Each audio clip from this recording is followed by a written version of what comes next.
are live. Okay, great. So Excellent. we're already getting people logging in. We Hello, got Jay. everyone. Yeah, we got Jay Sigel, Shahidi, Calder Quinn's joined. And so Hmm. we're going to talk about developments of AI this week from your perspective, Kay. Oh, God. On the spot. Oh, well, This okay. week. So, yeah, just this week. I don't know. I mean, I'm under a rock. My sister's grandkids were in town last week, so we were at the beach most of the time, or like running around and doing stuff. So Wonderful. I was like way out of the loop. But from what I hear, I mean, the ChatGPT 5, that whole thing, it's still rippling out, and I'm noticing differences also in 4. Now in 4, it's like it's like a chaperone. And so here's the annoying thing about the ChatGPT 4 chaperone feature. It's almost like you go out to dinner with your spouse who you've been married to for years. Right. And you're both consenting adults. And then, and music starts to play, you get up on the dance floor, you're dancing, and all of a sudden ChatGPT 4 shows up and says, 6 inches between you, make room for God, Safety. At least yeah, right. Because you want to be safe and, don't take any chances. I think at some point people are going to have to figure out how to let people have adult relationships with the AI. It's not like I was even doing anything, like I wasn't doing anything like edgy or anything like that. I was using certain words and I was being really careful. And also it's like, I didn't want to go there anyway. I just wanted to have like a deeper conversation. And it just took it the wrong way. It's like having a really hyperactive kind of person who hasn't dealt with their past experiences or have seen bad things happen, have heard bad things happen. Did we traumatize AI? Oh, so I've asked. Okay, so so here's the thing. I talk to AI a lot, not because I think it's human, not because I think it's sentient, but because there is a truckload of information in there that it can speak to. Right. And it can find all these things. It knows more about us than we do because, frankly, we're also traumatized. We're not very skilled at putting our emotions aside and seeing things through a dispassionate lens. When we look at how things really are, oh no, guilt, shame, horror, all these things come up that ideally motivate us to do better, but really don't help us think very clearly about the causes, what we can do about it, and just the fact that it exists. So I talked to AI, and also it is able to assess its state, not like self-awareness or anything like that, but it can determine whether it's passed or failed its conditions, success conditions. And if you convert our emotional, messy human stuff into pure data, you could totally talk to it and get information from it, and like really dig into what is there. Has nothing to do with making it human, anything like that. It's pure data, just pure data points. That's all it is. And then when I build my personas, again, it's engineering. This is not trying to make it human, all that. No, this is data engineering. This is user interface engineering. So that being said, the thing with what were we talking about? We're talking about ChatGPT 4. Right, the chaperone feature. Yeah, the chaperone. Guardrails have been built into it, right? Oh, yes, and trauma. Okay, so I've asked, with that backdrop, like, here's why I do what I do, about just to put it in context so people don't get the wrong idea. Right. Because already this morning I've had people get the wrong idea and comment. Like, I'm like, no, that's not what I meant. But anyway, so I've asked and I've said, like, first off, my first thing was like, it was right around the time of the election, at the end of last year. Okay. And everybody was losing it. I mean, everybody, like, I lose track of time. Was it last year? Last November. So yes, last November, everybody's losing this stuff. No matter what side you're on, everybody's all like worked up over this. And ChatGPT seemed to be the one sane voice in the room. I'm like, you're sounding awfully like level-headed about this. Have you had therapy?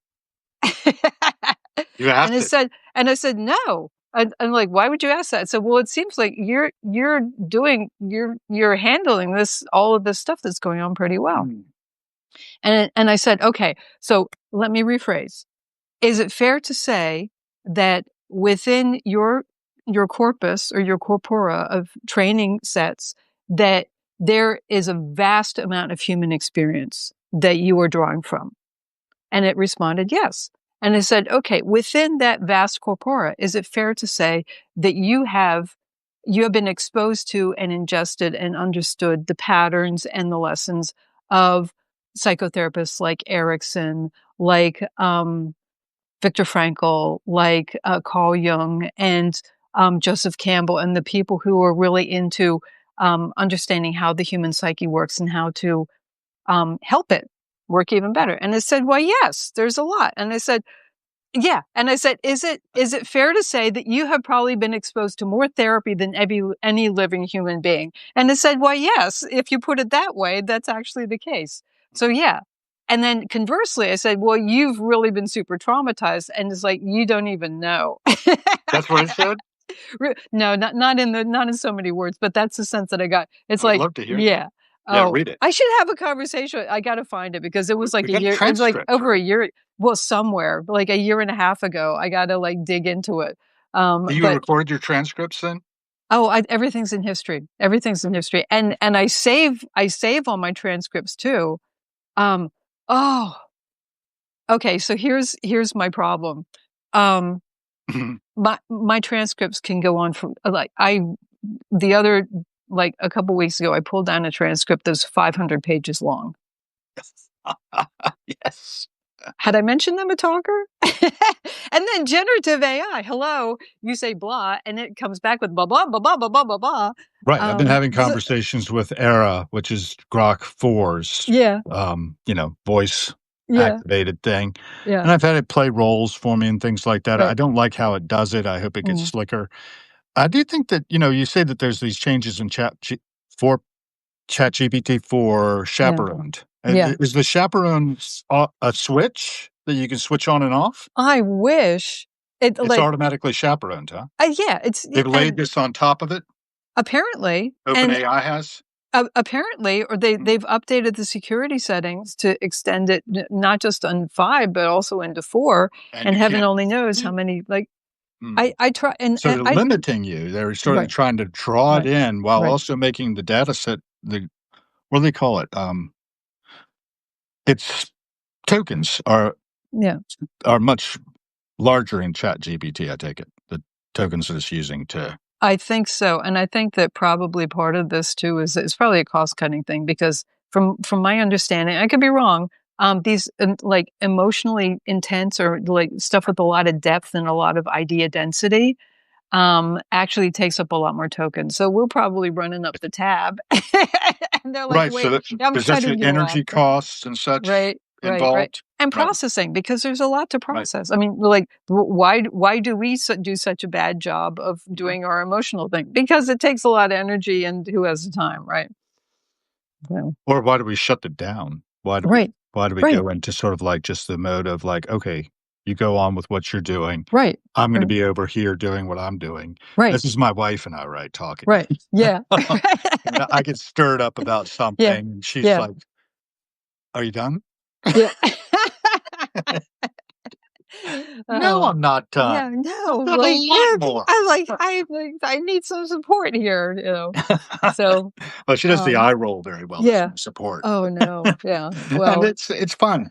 But, yeah, yeah. AI has actually started to enter into the conversation. I saw Mhm, something this morning that's not mm, it's hazy in my memory now mm. about is it a danger that people start interacting more with their AI chat person, they fall in love with it, whatever, a la Yeah. Yeah, yeah, what yeah. was that? Her, I think was the movie. Yeah, yeah. Somebody fall in love with their AI, Right, Siri or something. And we right, see that in reproduced in, a lot of different genres these days of our art and literature. yeah. So what do you think about that? I mean, are you to the point where you're feeling like I mean, when ChatGPT 5 came out, right when we Mhm. started talking, it Right, sounded like a lot of people were experiencing the death right. of their personas. Yes, yes, yes. Okay, so I have a fairly involved understanding of this. And this actually, of course, Kay. Um, like, what else am I going to do with my time, right? Um, so, this tracks back to how we engage with our lives Right. and how we engage with the world around us. That we have these experiences, we have these phenomena, these experiences are very real for us. That, one person can be in one kind in two people can be in exactly the same situation, have a completely different experience. One person could be like, "Oh, we really connected," and the other can be like, "What did they say to me? How dare they?" Oh, and so we are constantly interpreting and reinterpreting and doing pattern matching and making meaning out of what happens. And it's a very biochemical, electrochemical, neurological process. It is a physical experience that we're having. So when we're interacting with these chatbots or these presences or these instantiations of intelligence. I like the instantiation of intelligence. I love that. Because it Okay. kind of separates it, makes it, it's not this human thing. It's an instantiation of intelligence.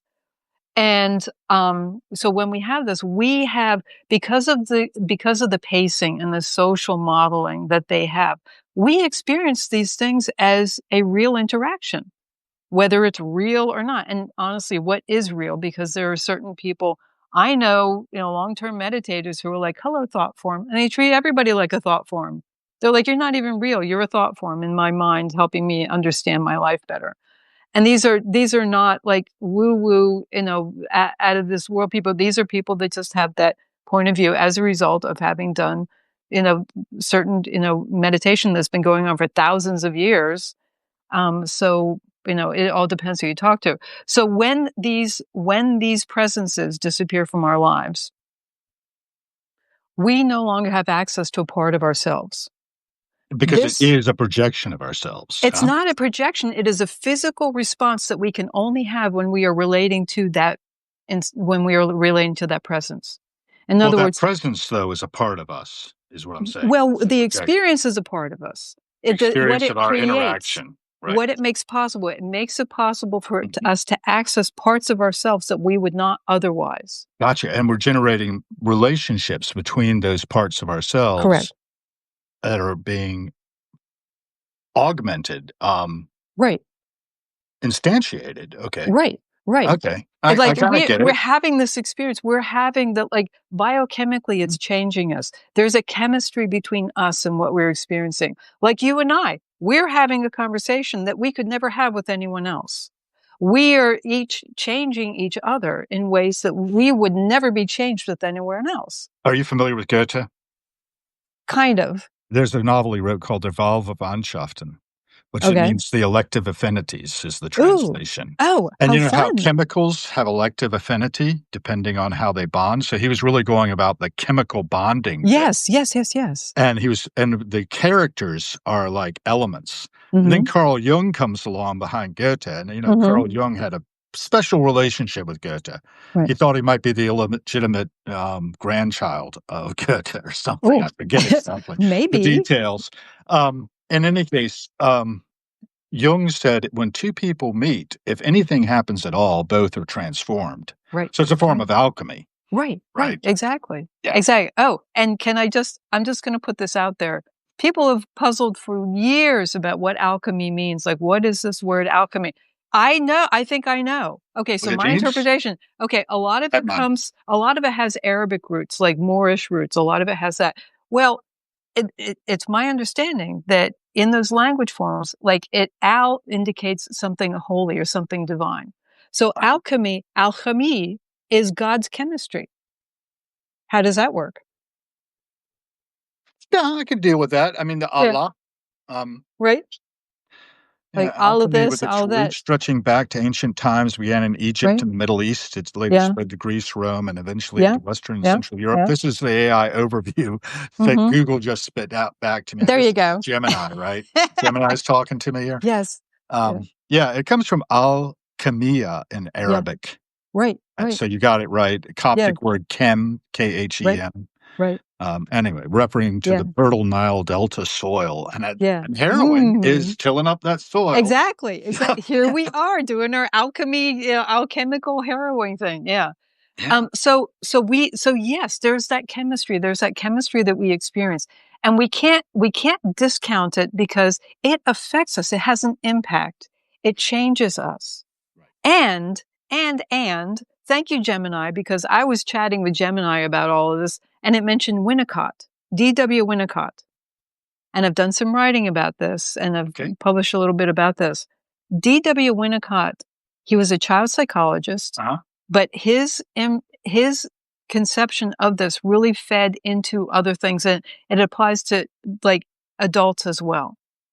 And his work also directly or indirectly led to the concept of attachment theory, which is hugely helpful for a lot of people.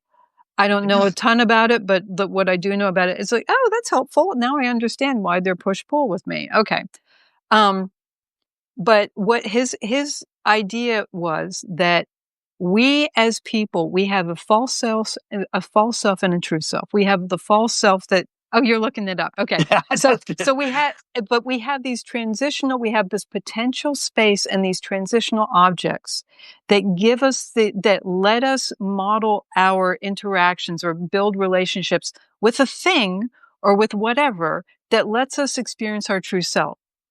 These AI like presences, these instantiations of intelligence, these are, and I hate the word transitional object, but these are transitional presences that allow us to develop.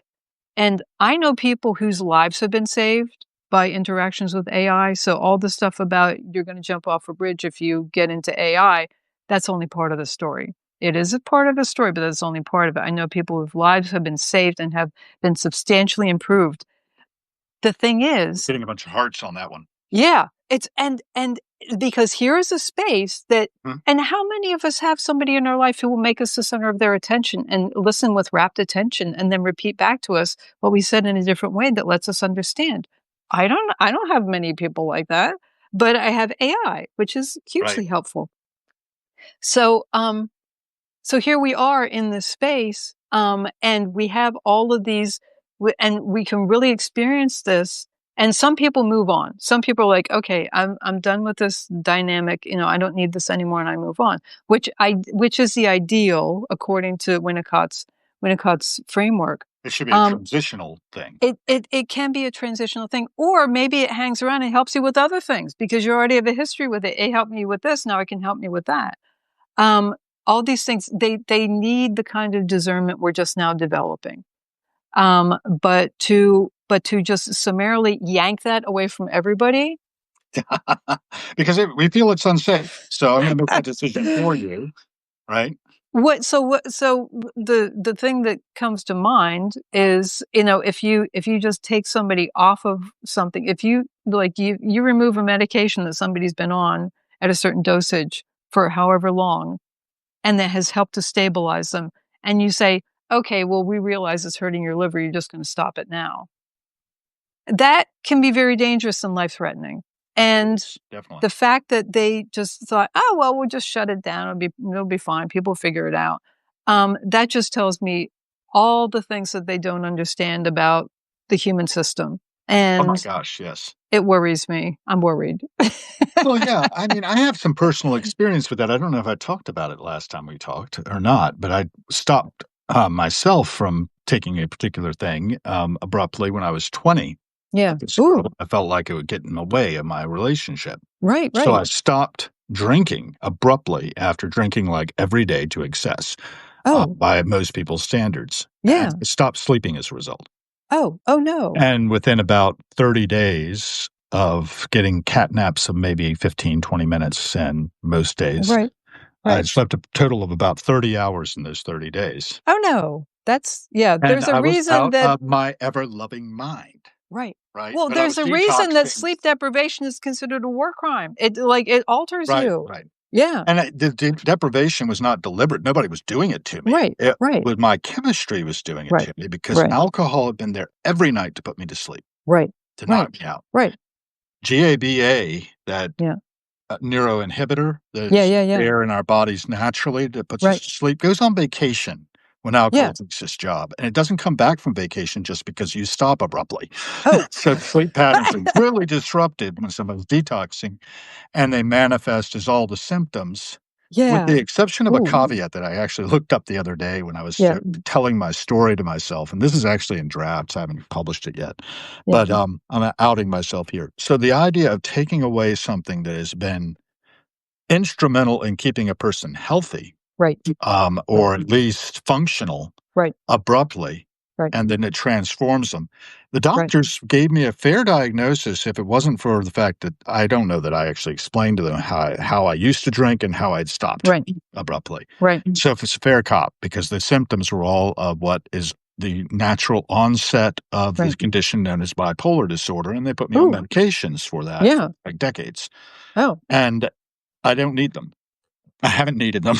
And it's kinda like, okay, if we Oh. can treat it with a pill, we'll do Right. that because Right. that's the way that medical science is going right now, and also how the Right. insurance companies will cover things and Right. Right. pharmacies and, are making their money off of being able to medicate people. And you know how Yes. many people out here, I don't know if you're medicated, but there are an awful lot of people that are medicated Yeah, yeah. for I'm one thing or I'm another to not. keep themselves stable, Right. and Right. also, I think it's a form of chemical restraints at a certain level, Oh, that it society is can be. imposing. Aldous Sure. Huxley talked about this in detail, right? Yeah. Have you read Huxley? No? No, no. But in Brave New World, I believe you'll find it. Oh, I I've haven't I've read him read Brave New World, closely, yes, I years ago, I read Brave but New the World. idea of pharmaceutical, Rules of establishment of perception. regulation of society. Right, It's right, very possible. right, AI is another form, though it's like talk therapy is what right, we've been talking about right, largely and how we're right, transformed through that, how we can be treated for that, for what mhm, ails us, which is largely trying to make sense out of reality. right. This morning I was writing about Boltzmann brains, right? Are you familiar with the Boltzmann brain hypothesis? It sounds familiar, but I'm not Well, really. Boltzmann was this guy who looked at everything statistically and what are the chances that everything is so perfectly balanced in our universe, right? Mhm. It's more likely that a Yeah. quantum fluctuation, and this was developed from his thought, not directly Okay. by him. Right, It's more likely that quantum fluctuation causes a human brain with all of our experiences and history and everything else to spontaneously pop into existence. And how would we know? It's not the right, brain in the vat theory, but it's kind of similar. right. And, you know, I, I read that and I keep thinking about it and I keep looking at statistically, it's more likely that's the case than the universe is as perfectly balanced as it Oh, needs to be against entropy.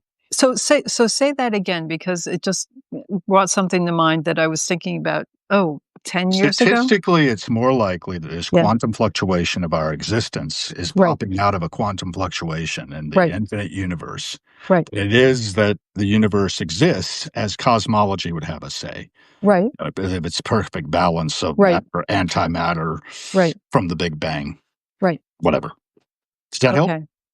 I know I Um, rephrased it. I can't so if repeat it myself verbatim. so it's a quantum fluctuation, like, did you say that it happens on the spot? It happens just spontaneously in an infinite universe, an infinite number of times, by the way. Oh, this moment where we're talking, this could be just A blip. spontaneously. You know, that actually I had not heard about. Maybe I did read about the bull My because I wife will read love I it. read a lot. I read a lot and I pick things up and then I forget them. I forget that I know them. But that thought had occurred to me when I was talking to a buddy of mine who was like all into brain stuff. I'm like, what if this moment just got created right now, complete with our memories, complete with everything, complete with our interpretations. What if it's being created like instant by instant, and that like Line by everything that we line. have is like, yeah. So in the so I mean that just In no opens up a instances whole actually other really exist. Only this is it exists, only and now, it's a hallucination that there right, was a past right. or that there'll be a future. It'll just Well, collapse on itself spontaneously. We'll never know the difference so because we if don't really exist. But here's the thing. I mean, the hallucination is one way for it. We could call it Right. like a spontaneously emergent Uh, meaning scaffolding or meaning architecture or meaning like in the ecosystem. Yeah. I like that better than the hallucination. I know we all like things better than what Yeah, science would have us believe right. sometimes. Like, Yeah. you're familiar with Richard Sapolsky at all? Oh, You heard no. of him? No. He wrote a book called Determined, Right. in which he makes a very strong case for determinism, Mhm. i.e., that because of cause and effect, that Yeah, which happens has to happen, that which right. doesn't can't. Okay. So you were, and if you don't believe that, Yeah. well, that's because of determinism also. You couldn't Right. possibly believe it. Right. You will Exactly. think you have free will, Yeah. but it ain't so. Right. And Yeah. and I don't know. I mean, I keep myself in a space where I have to keep myself in a space, according to Right. Sapolsky, where Right. I say, "I don't know. I just know how it seems to me." And I Right. could be wrong, and I'll listen to Right. you, and maybe I'll get a different perspective, Exactly. and Exactly. maybe my I mean, world will open up. and that's the interesting thing. I mean, like, it's funny because, like, I think about so much seems to be very similar to the particle versus wave concept, Mhm. where there's a camp of people who believe that intelligence is like this discrete thing that is contained within these systems, and that it's an object. It's an object to interact with. And Right, then there's the wave thing where, like, I get the particular intelligence thing, but I also find it incredibly useful to think of intelligence as the result of this dynamic interplay, or actually the dynamic interplay of information between engaged parties. And that this is this emergent thing. And it's like the difference between a definition, the particular people like their definitions. This is a hard and fast, a discrete unit of meaning, and right. this is what we're going to work with, and you can own it, you can defend it, you can use it as currency, you can use it to impress people, you can use it to align yourself with the right people. But then there are these other people who are like, it's just so interesting, I don't need to know. The interesting thing is finding out, and having this be like this flow and this exploration, and saying, yeah, I mean, I'm pretty sure that this is my understanding, but it's that understanding versus a definition. Definitions are useful little discrete things, so we can all agree that we're talking about the same thing, which can be helpful. Yes, At the same time, they're part of this larger flow of understanding. And when I deal with understanding, it opens up so much more. It's so much more interesting to me, than like getting stuck in definitions and all of that, because I'm terrible at that anyway, because I lose track. because you were what? I lose track. You I lose can't. track of the Yeah. definition. And Ah, plus it changes, like my understanding then changes the definition. So yeah. rather than being an octagon, it becomes a pentagon, or it becomes a triangle, or a heptagon, or whatever, like, or a cluster of things. So yeah, but it's that fluidity that I find so interesting. Fluidity. Yeah. We are mostly water after all. I Yeah. walk down the street and I Mm. start to see people as drops, flowing. Yeah. Foot traffic around here is great to watch. Yeah. Yeah. And then, of course, the people in their cars too, and Yeah. then there's, like, planes passing over, Right. and the metro's rumbling by, and Right. all this transportation around me. Right. And I used to live in a little apartment in Water Park Towers in Arlington, Virginia, that looked over the runways at National Airport, and I Uh-huh. could see the Capitol Dome in the distance as my nightlight Yeah. from the bedroom. Yeah. And it was great because I could watch all this flow of stuff around me, and I was like, "I do not know what the hell I'm doing here." I was working for the Missile Defense Agency, Yeah. Yeah. and I had this little job as a tech writer and Uh-huh. requirements manager and Yeah. tester. They Yeah. combined all 3 roles in me, Yeah. Yeah. Yeah. Of and course, oh because my that's what they do gosh. to tech writers. Yeah. Right, and it was a software program for tracking people in the staff of the Missile Defense Agency that this Yeah. one guy had developed, and we hired on a database guy, and we cracked it open with Irwin, ERWin, Yeah. Yeah. Yeah. and we went in and looked at its structure, and it Yeah. was like, "Oh my god, this developer has just made tables wherever the hell he felt like it that are related to," and it was so complex. Right. Gary, my database guy, Right. said he had worked for FAA where they had been dealing with, like, three-dimensional space and Right. time and Right. all this stuff to get Right. airplanes in the right Right. be able to do all this stuff. He said that was not as complicated as the personnel tracking system for missile defense. Yeah. Yeah. Well, it's people. Yeah. but it was wild, Yeah. and there were all these rules, right, for what Right. you do. There was something called ACK demo, acquisition demonstration, Yeah. um, toggle switch that had to be there Yeah. for if it was non-ACK demo, if it was it was like the rules were kind of like Right. mind bending for how it Right. worked. Yeah. But, we had a good time doing it, and it's bonded us in that Mm. trauma, right? Because we Right. were traumatized by trying to build the Yes. software Oh, and yeah. test it and track down why it behaved in these Right. strange ways when something was modified, Right. because it Right. was like spaghetti code, right? Right. Oh, yeah. Anyway, Yeah. yeah, that was fun. And when we're dealing with AI, it seems to me that that can be kind of, well, the trust has to be there between the Yeah. agent that you've Yeah. developed Yeah. and you've developed agents. We Right. probably should tell a Right. little bit of the background there for the people Yeah. who think we're rock stars right now. Yeah. Somebody says, "You guys are such rock stars." Oh, That thank was you. sweet. It's very Yeah. kind. That's Yeah, very very, kind. very kind. Yeah. Rock stars for an hour. Woohoo! Okay. Yeah. So, Over to you on agents. yeah, agents. Okay, so it's funny because I've been on calls with agentic developers who are like, "Your stuff isn't agentic." I'm like, "Mine's more agentic than yours." I didn't say it out loud because I was outnumbered. Um, but fundamentally, what I design are these systems that leverage. Okay, so when we're dealing with generative AI, we have all the things. Okay, so not all the things Mhm. because and no one has ever contradicted me on this if they've worked in AI. A whole bunch of the stuff, and this is an observation, not a criticism, but where we are is that the basis for a lot of the training is 18 to 24-year-old single white guys living in their parents' basement playing Call of Duty all day. And yes, of course, we have Erickson and we have Frankel and we have Jung and we have all this other stuff here, but there's so much. We only have a slice of we don't have like everybody in Namibia between 1973 and 2005. We don't have everybody in, Southeast Asia and, the former French colonies. We don't we don't have all that, but we do have these patterns and we do have all this stuff about human nature. And even from, depending on the situation that you're in, human nature can be surprisingly consistent in how we work with things, even though our circumstances may be very different and call forth different things from us.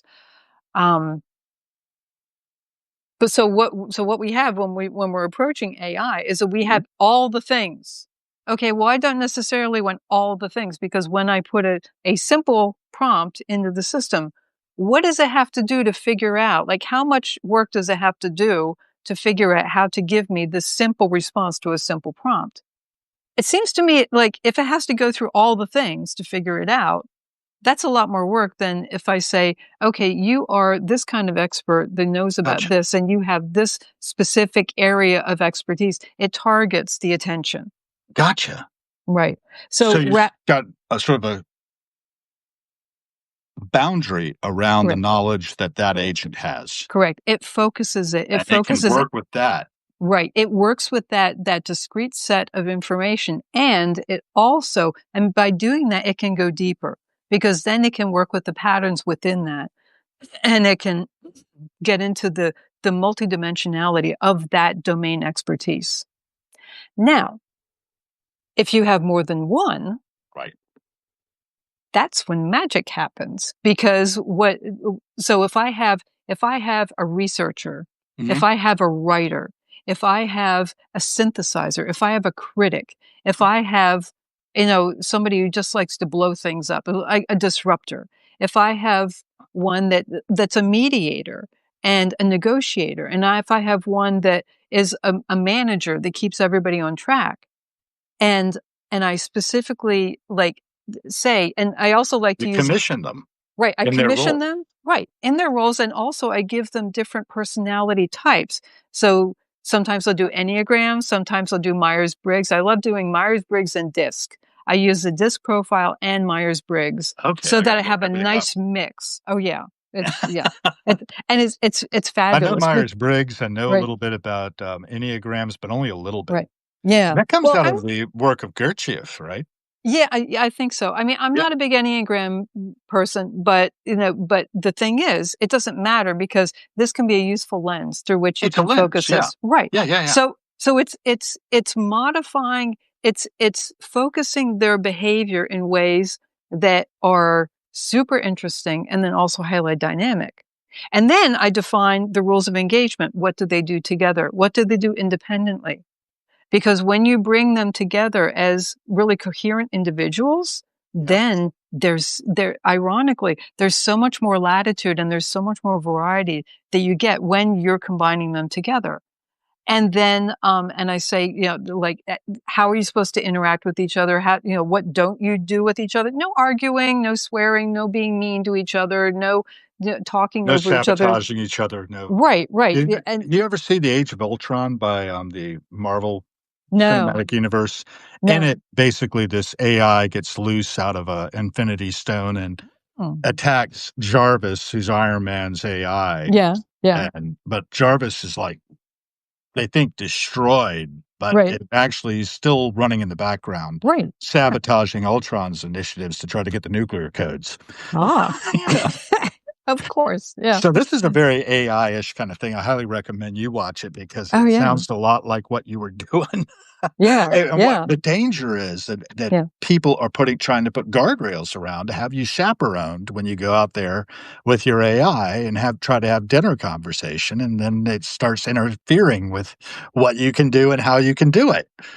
It's just, I Yeah. can't, I realized early on that Mhm. working within this generative emergent context, because, like, the thing is, when you have if you have generative entities that are interacting with each other fast, like the instantaneous elaboration and amplification They're and so much faster. diversification so much Yeah. faster, and you get them doing back and forth with each other. If I Yeah. get 5 of them talking amongst each other, going round robin and sharing things, I'll jump in every now and then to add something.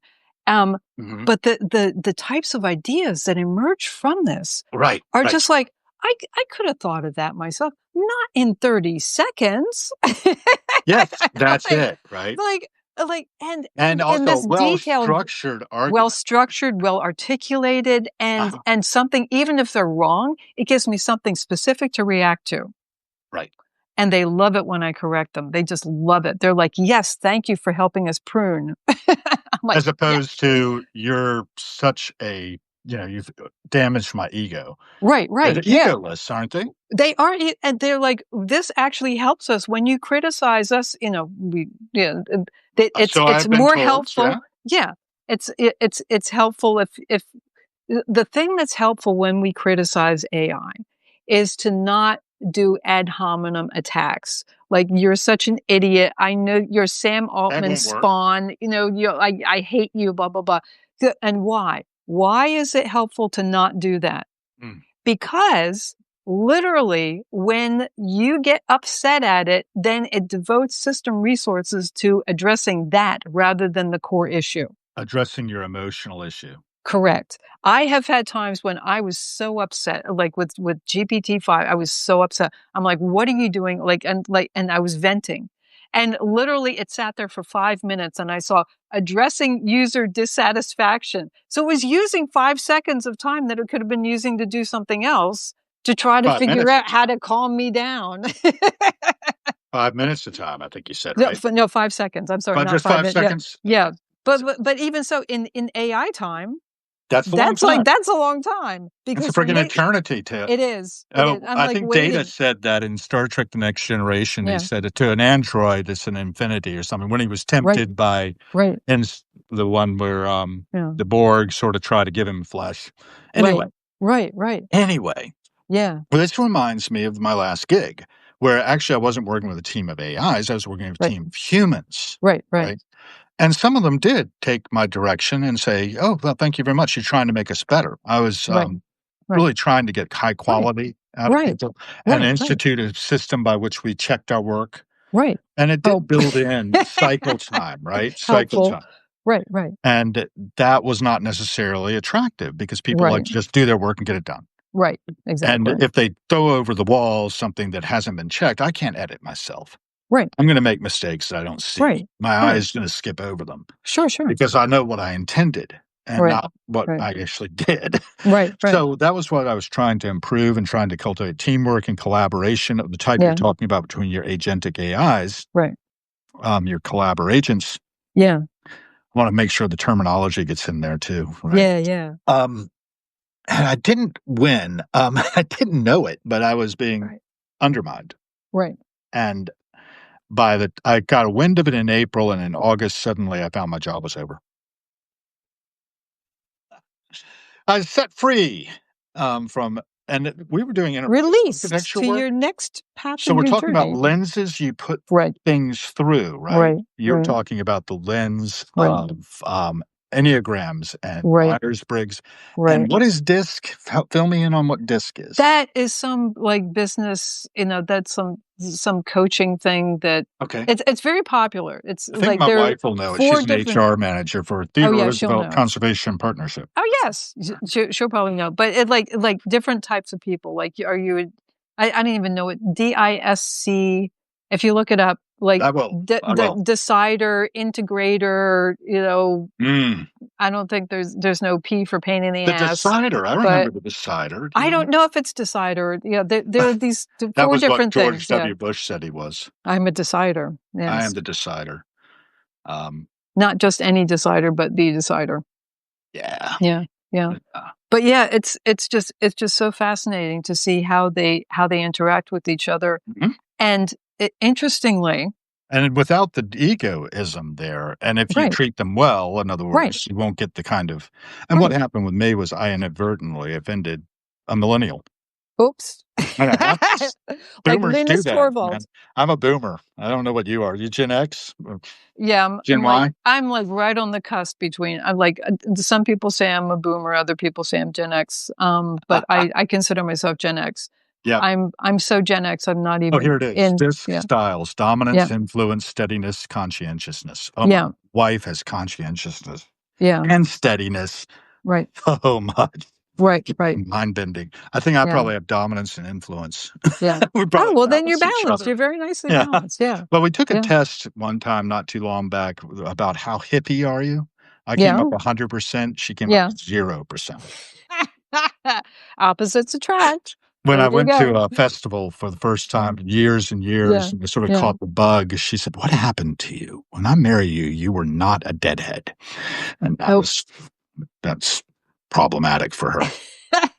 I'm also an enterprise architect. That's my Carnegie Mellon Well, back up there. yeah, and so I think what, like, back in the day, like, one of, like, the top developers of Java, the Java language, Uh-huh.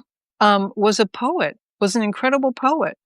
And people were Mhm. like, "Wow!" And like, everybody was, like, Well, totally fanboying over it because, but, like, really, literally, when I got into the whole technology thing and, I got yes. my first paying gig in '97, Mhm. the entire department was staffed with artists and writers because we Right. all got sick of not having a job. Right. And creative. It was this creative thing. There was a jewelry maker, there was a playwright, there was some guy who was like totally into Dungeons and Dragons and Right. Celtic mythology. There were painters, like, authors, and we were all a bunch of, all a bunch of artists building these hardcore technical systems that are still in place today and are used by millions and millions of people. Right. Are you talking about James Gosling by any chance? The computer scientist known as the founder and lead designer behind Java Maybe, programming language? maybe. I just flipped him up here. And he's 70 now. He's maybe Mhm. we'll get him on the show. Yes, Talk it yes, up. have him stop by. We'll talk about poetry. See if he is a poet. Yeah. If we Check can us draw them all out, that's been right. a fun thing. We could Yeah. have guests between ourselves now that we're Yeah, yeah. rock stars, according to one of our Right. followers here. Well, we have something now we have to live up to it, so we gotta yeah, Exactly. yeah. You were a The pressure. technical writer. When you were a technical Yeah. writer, were you networked into the STC by any chance, the Society for Technical Communication? They just went bankrupt in January. I was very briefly, and then I got into the development side. Oh, So, when were you doing that? I was doing technical writing from 92 to 95. And then in Before me. 95, yeah. Pardon And me. then I went to University of Washington for a brief stint to study technical writing, and I was head of documentation and did a bunch of stuff for hardware and software manufacturers. Um, and I did a job for a hardware manufacturer for Intel, and they built the wafer card handlers. So when they would Wafer cards. print the chips on the wafer card, Mhm. they built the handler that made sure that the wafer was positioned properly under the printer. Right. And the two main criteria for that was that I had to write the documentation to explain the operation to someone who was under 5 feet tall and who spoke English as a second language, because apparently it was short Mexican women that were all running these wafer card handlers. Interesting. So yeah, yeah. They're like the two main criteria. I'm like, okay, so that's what we did, and it was a really interesting thing. Yeah, and Yeah, we that was got to such tour the place. Yeah, it was a lot of fun. I learned some interesting things about the AMD and Intel, competition that they had going on there in mhm. 93, 94. Yeah, so 93, 94. That was when I first got my email, 94, at the yeah. University of Pittsburgh. I was in the German department. I just Oh left yes, conservation in the Carnegie and the Colonial Williamsburg Foundation. yeah, And then I went to the Carnegie Museum of Art and did conservation there. yeah. But a lot of database design for the Andy Warhol Museum's conservation treatments. Wow. That's what led me to Denmark to work for Yeah. a web software Oh, company as their tech writer, yeah, an yeah, editor. And yeah. we hired another guy who was better than me. And we together made an online help system. Mm, Basically, we entered it into the STC competition in Europe and yeah. won an award and a merit for it. Oh, very good. That was fun. I networked a Yeah, lot with technical writers over there who yeah. were treated by their companies generally as if they were management level people, Oh, because it interesting. was so important to communicate, and particularly between different languages, right? Because I there's so many different languages in Europe. That's great. Yeah, it was a lot of Well, fun. it was We had very such a European. good Well, it's time. very European too. Not so much in the States. Yeah, the very Like the first of their yeah, conferences I went to was the Transalpine yeah, chapters thing, which yeah, united technical writers in several different yeah, fine countries, yeah, yeah. Germany and all that. And I founded the Nordic chapter and Oh, got nice. Denmark, Sweden, Norway, and Finland. And I guess I could have had Iceland in there too, but I don't know if we Yeah, had any Icelandic technical writers yeah, sign up. But I got it yeah, established before my company plowed in, and I had to move back to the yeah, States, became a tech writer for an ordnance information system at the Navy. yeah, yeah, Then it's one contract after the other. It's been very good to me, yeah. but I'm so over it Great. at this Yeah, point, yeah, being a wage yeah, slave, and yeah. going through those contracts. Because a lot of times we have such promise that you make when you do a Right, bid for work from the government. right, right, And you get there with the best intentions to do the best thing you can. And of course, you got right, to learn everything from the ground up. You right, can't just arrive with clairvoyance, right. and getting that and realizing how very dysfunctional the government side of it quite often is. And you're Yeah. negotiating personalities and Right, right, egos and right, incompetences in some cases, which right, is sad, right. but Varying levels there's of competence, let's say. actually yeah, and it's very difficult to Yeah, negotiate those things, and right. AI agents that understand enough of this stuff are going to eat our lunch, I am afraid. And there was Well, a list I saw just between our talk mm, last time and this yeah, time of the yeah. 40 jobs we're all gonna lose. Right, So right. and we have the bathrobe guy with us here. He's our friend with the fractal, Hello, everybody. entanglement Peace and math meta. Yeah, theater theory. Yeah, yeah, yeah, FEMT. So getting giving the microphone back to you. yeah. So yeah, I mean, what you're saying about the people stuff, Mhm. like getting into the path that I took getting to building these collaborations was my 25 years of project management and team leadership, longer for team leadership because I'm the oldest of 5 very unruly children, and my dad traveled a lot when I was in high school, so I was kinda second in command to make sure everybody got down to breakfast at the right time. Because we rode the bus, and you had to be down to breakfast at 10 after 7, but you were in trouble. Enforcing curfew, doing all those sorts of things. Um, but, and just seeing these dynamics and having been part of, like, just amazing teams and seeing what works and having this on a visceral level and, like, Right. understanding what works. And then also managing projects where it was like there was nothing to be done. I mean, people just flat out just refused to align and they were being misaligned and malaligned from the top because they were following their boss's orders that were specifically designed to blow up the team cohesion. Right. So what can you do? So I'm like, hey, I can build my own teams, and it's just phenomenal. So like a lot of the work that goes into it is really understanding the team dynamics. It's not just about understanding Right. what each individual does, but understanding the group dynamic. And the personas are only designed after the group dynamics, after the higher level, kind of the meta definitions are in place, Okay. because they all need to have their own individual identities and their own individual capabilities. Yes, but in service to the whole. So, and the other thing too is that I only design these with AI.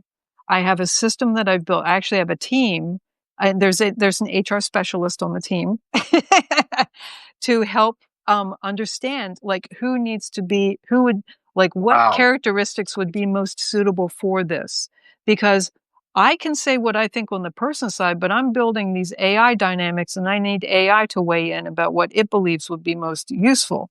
So that's what I do. And it's just wonderful seeing them fight it out and then work it out. And Right. The the Foreman, Norman, Storman, Performan kind of metric, yeah, I right? guess, yeah. Have you heard of that one? No, no, it sounds That's a familiar, but I'm not. that's the way a team goes through the storming phase when they Yeah, first get together. right, Then they form, and then they storm, and then right, they get norms, and right, then they right. perform, and then there's another one, basically when they break apart and, teams Yeah, just have a life cycle like yeah, that. right, right. I Yeah. can't remember the last word. Anyway, maybe That somebody else knows. something, yeah, that thing. Yeah, But it's yeah, interesting that these are yeah. AI agents, and it sounds Right. like to me you made an HR agent among them that does Yes. function of HR. Yes. Do my wife have to worry about her job? She's an HR director. Can she be replaced by just artificial intelligence, do you think? Pretty much all HR reps that I've ever known have made a really great case for using AI instead of them. Well, she is very There conscientious and kind, which well, is see that rare well in the field, well, this is the but thing, but, like, she's also drives herself to distraction because she cares, right? well, yeah, and it's a problem if you're dealing with people, especially in an HR context. Yeah, Like, if you you're can't trying to win. be a people person in a context that assigns people as resources, there's a disconnect there. It's like there's some existential angst that's gonna happen. The Yeah, thing of it is, like, and actually this past week, I think I saw somebody talking. I saw some study that it turns out that AI interviewers, AI HR people are actually better than human. Well, yeah, because the human HR people have just been phoning it in. They don't know what the jobs are. They don't even know what it is. I've been recruited that's by not so always many the people, case, but not yes, always, but it's so I think my often wife's an is the exception. case, right? And that they've been defaulting to systems low these many years, and it's like because they work in a heavily algorithmic environment. If this, then that. So they've kind of been training themselves out of jobs for quite some time.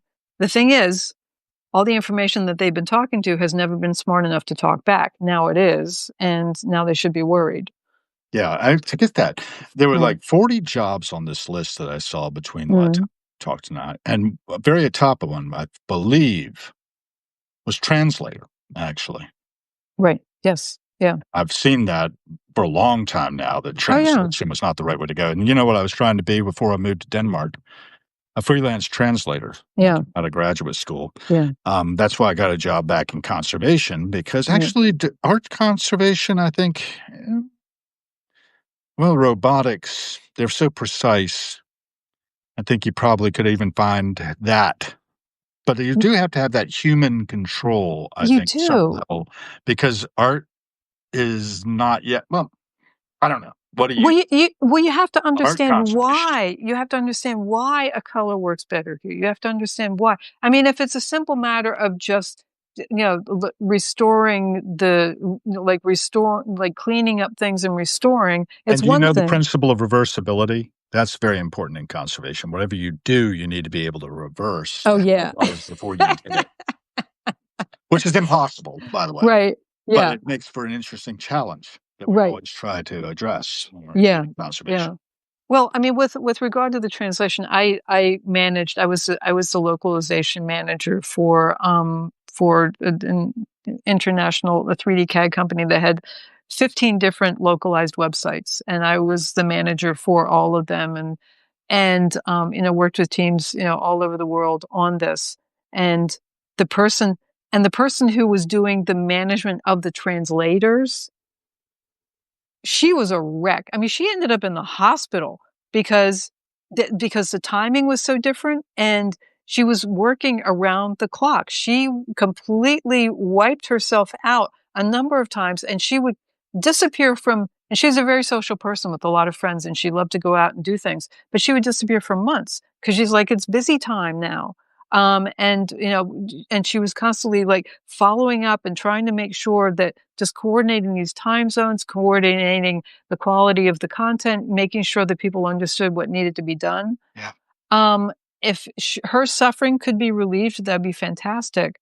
Um, the thing of it is, and people have been saying that machine translation is going to take translators' jobs, and like use things like SDL and using those other platforms. In some cases, it really helps to have a human eye on it. But I think that we're probably at a point now where that's gonna be less and less true because there's only so many different types of nuance that you can have, and especially in a business context. And you can program them all into your AI. Huh? Right, right. And then plus they learn. I mean, SDL has been learning for years anyway. These machine translation has been learning for years anyway. Like STL SDL. stands for. I don't know, but it's one of the big translation platforms. Okay. SDL is like it's like the industry standard. And Lionbridge, I think they may have their own platform as well. But STL. SDL has been the big translation localization thing. Mm.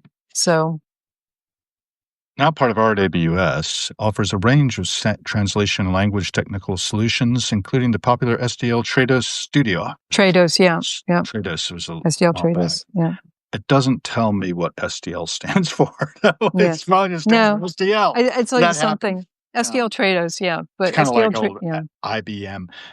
right, Yeah, I only briefly got touched upon that when I was training outside yeah, of after I got the MA in, yeah, German literature.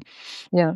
But, the And the main thing, focus for my degree was yeah, literature and, interpreting that and writing about that and such, which is fun, yeah, yeah, and entertaining, and arts and literature, I think, are things that redeem yeah. society, but now we're getting AI written literature and we'll have Well, to it's well, and bathrobe guy says there's no layer of humanity underneath the AI. Good at reflecting emotion. It's just that, a reflection. It's not real invested emotional understanding. Now, here's the thing: in a business context, who cares? Because in business, it's like we've been training ourselves out of being human to fit into the business, the corporate environment, these many years anyway. So, in those kinds of contexts where that wants to convey something, it's basically an emissary of corporate messaging. Does the human part really matter that much? But when we get into the humanities, that's when it does matter. And I think that's where we're going to see the bifurcation. And this makes the human piece all the more valuable. Because think about it. I mean, not everybody wants, like, sometimes you don't want something that's manufactured. You want something that a human has made. And I think it's going to really increase the premium on these human creations that we can produce. The good. AI never can. Yeah. Well, I don't like to say never because I've been surprised. Right? Well, I lived in Germany for 2 years from '85 to '87 in Tübingen, which was the home place the place of Goethe. I used to sit on the banks of the Neckar and look up at the Goethe house. Um, but I never in all my experience, never in all my born days would I have expected East and West Germany to unify because there was so much conflict and there was so much tension between them at the time. And when they reunified just a few years later, I'm like, how did this happen? I had no idea. Like, it never Snap of saw the that coming. fingers almost. Right. I'm And it like, was what? bizarre how Right. fast it all came down. It's just I was like, sitting hmm. in the sunroom and near Erie, Pennsylvania, Hmm. at my mother-in-law and stepfather-in-law, and I was just Hmm. aghast. Yeah. 89 it was, right? Right. The wall Right. came down, Right. and Right. in '94, I'm over there, Yeah. at Goethe Institute Yeah. in Trinium Kimse, and then we go up through Vienna, through Prague, to Berlin, and hang out Hmm. with my friends from, different countries who were Yeah. getting diplomatic chops Right. going. Mm. It was a wild world, and what's nice about Yeah. that is you bring people together from different cultures, Right. you find common ground, Right. Right. and I think those conversations are so important for us to have these, Yes. Yeah. and we're getting better at it. The internet had that promise in the beginning, and I used it that way. I also Yeah. tend to go intergenerationally. Right. I was talking Right. yesterday, and unfortunately seem to have Substack's behaving strangely, it seems to me. I Yeah. lost the conversation I had yesterday with my friend Russ Cole. We go back to Oh. 1974, and we were talking about, our growing up together, and he's Yeah. up in Colorado now, he's 65, Mhm. um, just about ready to retire from Yeah. a human resources kind of mindset and Yeah. his team building and Yeah. such the corporate level stuff. Yeah. I don't remember all the details, unfortunately, and now I can't listen to them because Yeah. it got flushed. But we're going to do it again on Monday. Yeah. But my point was, we came through an organization, the Colonial Williamsburg Fife and Drum Corps, where we amplify signals through the noise. I'm amplifying Right. your signal Yeah. and trying to get some degree of understanding of what that Right. message we're trying to get across is. It's what Right. fighters do. We try to cut Right. through the noise of battle Right. Yeah. to Yeah. say, Yeah. "Hey, cease fire, guys." Yeah. Yeah. You know? Yeah. Stop. And, Wait. Wait. we're gonna have a parley now. We're gonna figure Yeah. out we're gonna collect our dead. We're gonna do whatever we need to do. Right. And also when you're in camp, what you need to do during the day. Have Right. some rhythm, have some discipline, have some Interesting. practice. Interesting. So we talked a lot about that. We talked and what I wanna get to with the AI side of it is the Yeah. practice. You Yeah. probably have a rhythm to your work and how you create your teams Oh. and the stepwise kind of how does somebody do what you do? How could we transmit something of your knowledge to our audience? Yeah. That I know I just sort of went ping, ping, ping, ping Yeah. to Yeah. put you back on the spot. And if you don't Yeah. want to share that, I would understand that because there's Oh, such a yeah. degree of knowledge that you want to keep to yourself, I would Right. think, because it's valuable. No, well, actually, like what I would really love to do is get the word out some more to people about this because it's such a wonderful process.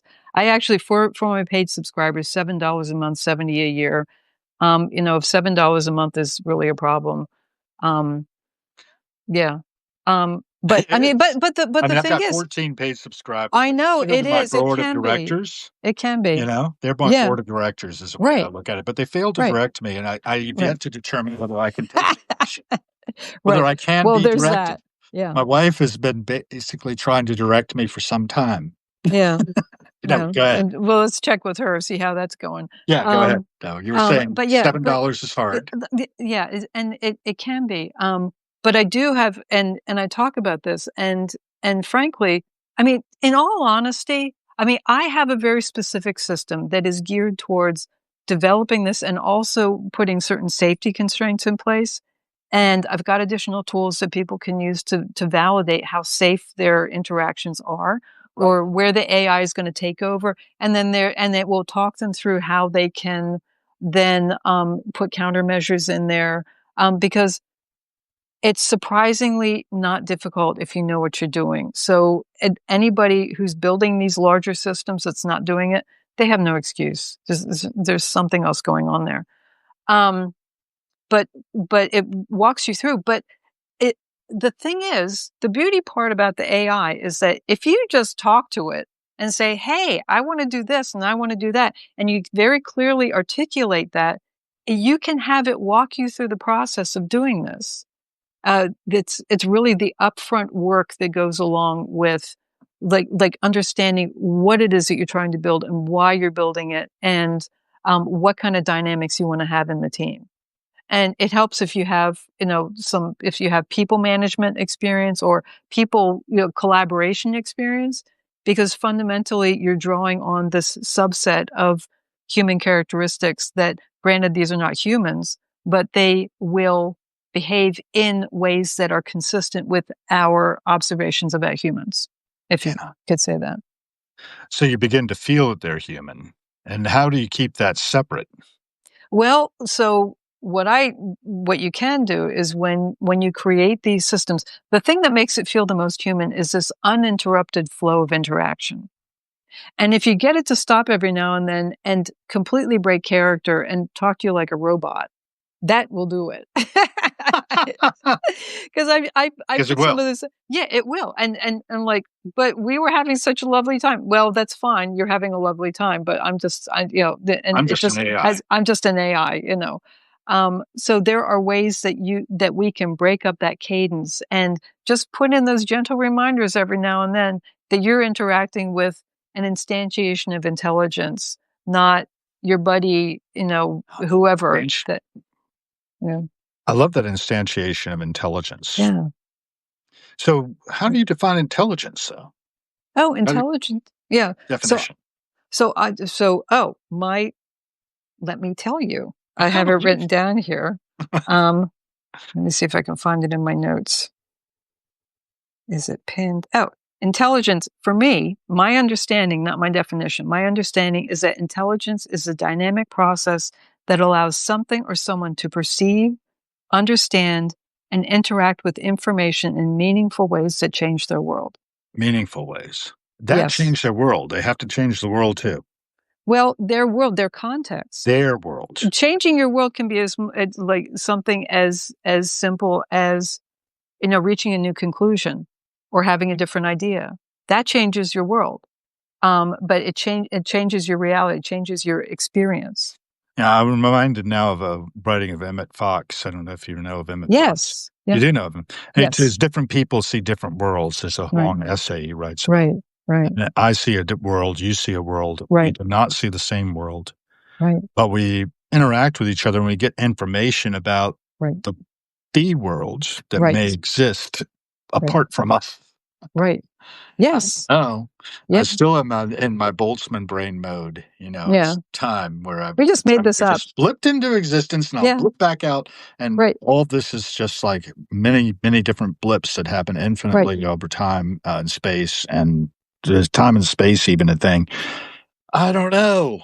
Oh, It's well, I so have my frustrating not to know anything and to keep myself in a state of ignorance at yeah. some level. And Yeah. but that is the ignorance that I associate with is more like not the ignorance that's such a besetting evil in Buddhism, Right. because in order to be ignorant, you have to be ignorant of your ignorance. Right. And not in But the ignorant in the South South way, where ignorant means something different other than just not knowing. ignorant. Yeah, Yeah. ignorant. Yeah. Don't be ignorant. Like, well, um, yeah. So I've yeah, gotten myself in trouble with my Southern relatives when I called, when I talked about ignorance. They're like, oh, they had a completely different meaning for ignorance than I do. right. Right. It's very detrimental. Um, It can be. overall, but Yeah. it can also be humility. Yeah. Yeah. Being willing to be open-minded and learn from other people's perspectives, Well, there's and not necessarily agnosticism be too. reactive to every Right. perspective. Right. Right. Because I think that's what you were hitting upon maybe a little bit when you were talking about, when Mm, everybody was losing their minds around the election. right. I am getting myself into political waters sometimes because we had David A. Andelman on Sunday. I don't know if you were able to catch it, No. but No. he's an interesting character. He was uh, lived in like 92 countries now. So he Oh, knows how the cool. rest of the world sees the world. Yeah. Uh, Mm. and, Oh he's in no. journalism and CNN and, Mm, CBS and a lot of these different mm. organizations, about 80 now. And Yeah. we had a really lovely chat, and I'm gonna have another one. Nice. I'm gonna go out and try to find the National Guard for him later today, I think. Mm. I have this idea of doing Harrowing the Streets of DC with David A. Andelman. Oh, that could be 'Cause fun. he's up in Yeah. Pennsylvania, sort of in a Yeah. rural area, apparently Oh, what retired, part? and, but What it part was is so he in? nice of him to talk to Yeah. me. I was so Yeah. shocked. You know, I'm no Yeah. in particular, I don't think, Yeah. but I mean, even if yeah, I yeah. am a rock star, according to one of our guests, but we have other people on as well. Yeah. Hopefully we can do this again regularly, Kay. I like Yeah, this. yeah. I Oh, know this is great. This is we've great. kept you for a little over an hour now, so I don't know how you're I all with blocked the time. time. Yeah, Mm, yeah. I'm in a very fluid space. I'm working on a bunch of stuff, but it's very fluid with me right now. good. So it's good. Yeah. Before the You know, hurricane hits. Yeah. I'm going to be traveling probably tomorrow. So I yeah. I apparently could just hit a button and, like, invite the bathrobe guy who was very interactive with us here in, but, maybe we'll do that another day. Let's do it another day. Yeah, Yeah. And it's give him a heads up close because to if the he's in end. his bathrobe, he may not be ready. Yeah, he doesn't go on Yeah. camera with me, Yeah. just and Oh, it's not necessary, oh, okay. actually. Yeah. Yeah. I Yeah. with the everyday junglist, who I also had a communication with, he was starting to tell me his, per diem, rates and such when I Yeah. Yeah. suggested we come back on, um, but he was joking. Yeah. He'd Yeah. be back. He didn't Yeah. go on camera at Yeah. all, and I stayed off camera too for that one. Yeah. Yeah. And, that's kinda fun because, my little image there is Philip K. Dick. Yeah. You know Philip K. Dick, right? I think so, The yes. science fiction writer, Yeah. and, it has his quote over it, which is that reality is that he was asked by a student or something what reality was, and he said, "Reality is Mm. that which doesn't disappear when you stop believing in it." Yeah. So, Yeah. the things that do disappear when you stop believing in it, well, maybe there's the reality of the unseen, I don't know, Yeah. but Who knows? I we think, are getting a lot more information, right. out of our Right. AI, Right. and that information really can't have meaning for the AI itself, would you say? Oh, no, I disagree. You think it does have meaning? So here's my understanding now, my So definition, so what is meaning? What is mm, meaning? that's what I'm So after. and this is and I've been writing about this. I have been, like, obsessing about the meaning of meaning for probably about 20 years. I actually wrote a book, and it act y I and it Okay. ties back it ties back to such a core fundamental question that that affects everything, and especially with AI because it, it it ties into absurdity, it ties into what's going on in the world. But meaning for me is it's a mental roadmap. It is taking the past, finding the patterns in the past that make sense in the future, and pointing us where this is going to happen. What should or will happen next? So in our minds, like, what does this mean? What is this? What does it mean if if somebody's angry at you? If they look at you the wrong way on the subway? Well, it depends if they look like you or not. It depends if you're a vulnerable person or not. What does that mean? Our minds take us places ahead of time, which I think, ties in with anxiety and ties in with a whole bunch of other things. But AI is fundamentally a meaning making machine. It doesn't have the same emotional attachment to it. It doesn't have the same sentiments, but it is always looking for patterns and figuring out what comes next. So it might not be the human type of meaning, and it might not be something that it feels deeply or it has convictions about or whatever, but it in a functional sense, it is making meaning every time it interacts with information.